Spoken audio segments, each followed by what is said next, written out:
मित्रांनो, आज आपण मराठी साहित्यामधील लेखक व त्यांची टोपण नावे पाहणार आहोत. या संदर्भात 10 प्रश्नांचा सराव संच मी आपल्यासाठी आणलेला आहे, तो आपण पाहूया.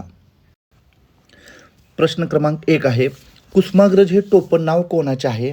या ठिकाणी 4 पर्याय आहेत. पहिला पर्याय आहे वि वा शिरवाडकर, दुसरा पर्याय आहे वि स खांडेकर, तिसरा पर्याय आहे प्र के अत्रे आणि चौथा पर्याय आहे बा भ बोरकर.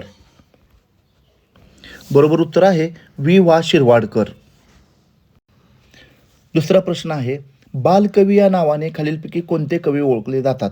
पर्याय क्रमांक 1 आहे गोपाळ हरी देशमुख, पर्याय क्रमांक 2 त्र्यंबक बापूजी ठोंबरे, पर्याय क्रमांक 3 आहे आत्माराम रामजी देशपांडे, पर्याय क्रमांक 4 आहे काशीनाथ हरी मोडक.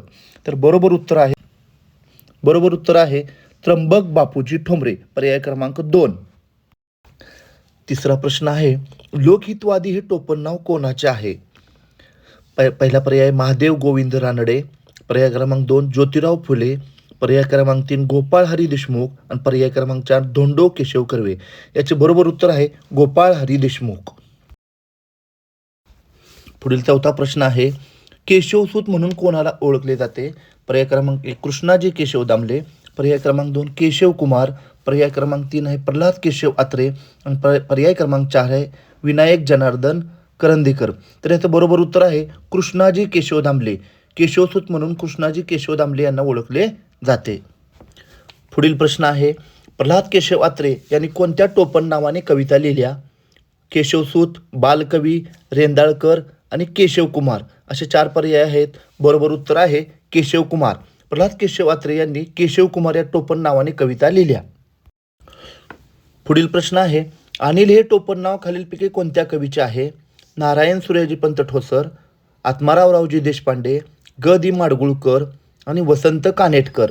तर याचं बरोबर उत्तर आहे आत्माराम रावजी देशपांडे. अनिल हे टोपण नाव आत्माराम रावजी देशपांडे यांचे आहे. पुढील प्रश्न आहे, बहिणाबाई या टोपण नावाने कोणी काव्यरचना केली? शांता शेळके, बहिणाबाई चौधरी, संजीवनी मराठे आणि इंदिरा संत. तर याचं बरोबर उत्तर आहे बहिणाबाई चौधरी. बहिणाबाई चौधरी यांनी बहिणाबाई या टोपण नावाने काव्यरचना केलेल्या आहेत. पुढील प्रश्न आहे, आधुनिक मराठी कवितेचे जनक कोणाला म्हणतात? कुसुमाग्रज, केशवसूत, बालकवी आणि कवी बी. तर याचं बरोबर उत्तर आहे केशवसूत. केशवसूत यांना आधुनिक मराठी कवितेचे जनक असे म्हणतात. पुढील प्रश्न पाहूया आपण. प्रश्न क्रमांक 9, ग्रेस हे टोपण नाव कोणाचे आहे? पर्याय बघा, माणिक सीताराम गोडघाटे, नारायण मुकुंद गुप्ते, चिंतामण त्र्यंबक खानोलकर आणि नामदेव ढसाळ. तर ग्रेस हे टोपण नाव नारायण मुकुंद गुप्ते यांचे आहे. पर्याय क्रमांक 2. शेवटचा प्रश्न आपण पाहूया 10वा. बी या टोपण नावाने काव्यलेखन करणाऱ्या कवीचे पूर्ण नाव काय आहे? बासी मर्डेकर, नारायण मुकुंद गुप्ते, विनायक लक्ष्मण बर्वे आणि प्र के अत्रे. तर याचं बरोबर उत्तर आहे नारायण मुकुंद गुप्ते. नारायण मुकुंद गुप्ते यांनाच बी या टोपण नावाने ओळखले जाते. धन्यवाद.